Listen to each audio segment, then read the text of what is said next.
Welcome to Vaishali's kitchen. বৈশালীর কিচেনে আপনাদের স্বাগত। আজ আমি রান্না করব কালবোসের তেল ঝাল।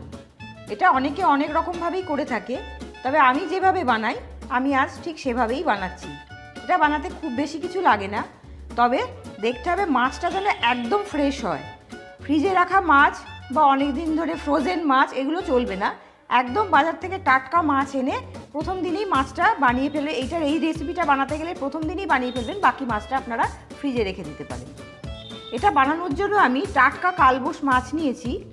তাতে আমি হাফ চামচ পরিমাণ নুন আর হলুদ মাখিয়ে আধ ঘন্টা ম্যারিনেট করে রেখে দিয়েছি। আর নিয়েছি সামান্য পরিমাণ হলুদ, আর লাগছে 2 টেবিল চামচ টক দই, যেটাকে আমি ফেটিয়ে রেখেছি।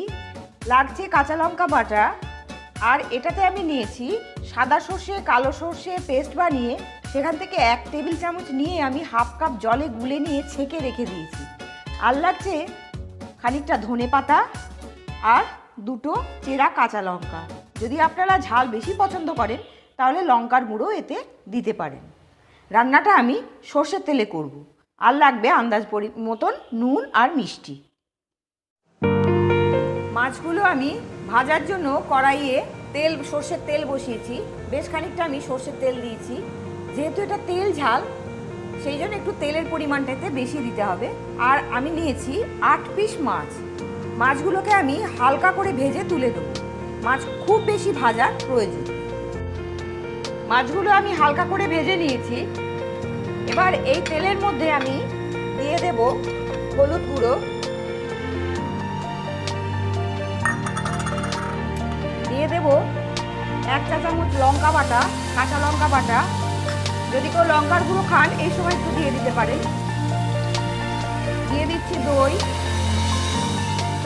দইটা দেওয়ার সাথে সাথে এটাকে খুব ভালোভাবে নাড়তে হবে, নইলে এটা ছানা হয়ে যাবে।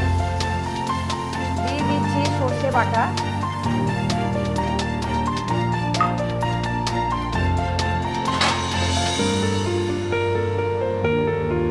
এবার দেবো আন্দাজ মতন নুন আর চিনি। দিয়ে দিচ্ছি আন্দাজ মতন নুন, আন্দাজ মতন চিনি। চিনিটা অপশনাল। এবার আমি এর মধ্যে একটু জল অ্যাড করব, যেহেতু এটা ভাত দিয়ে খাওয়ার জন্য, সেহেতু একটু জল আমি আর একটু দেব। ঝোলটা ফুটে উঠলে আমি এর মধ্যে মাছগুলো অ্যাড করব। ঝোলটা প্রায় ফুটে এসছে, আমি দিয়ে দিচ্ছি মাছগুলো।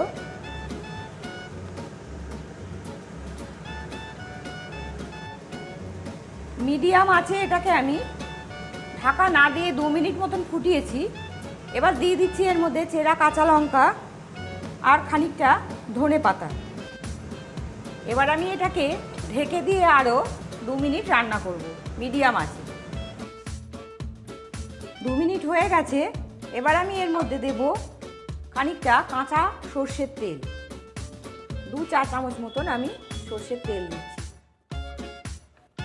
এবার গ্যাসটাকে অফ করে দিয়ে আমি ঢাকা দিয়ে মিনিট 10 রেখে দেব, তারপর সার্ভ করব। তৈরি হয়ে গেছে কালবোসের তেল ঝাল। রেসিপিটা বানানো খুবই সহজ। রেসিপিটা যদি আপনাদের ভালো লেগে থাকে তাহলে লাইক করবেন, কমেন্ট করবেন, বন্ধুবান্ধব আত্মীয় স্বজনদের সঙ্গে শেয়ার করবেন। আরও নতুন নতুন রেসিপি পাওয়ার জন্য আমার চ্যানেলটাকে সাবস্ক্রাইব করবেন। ধন্যবাদ।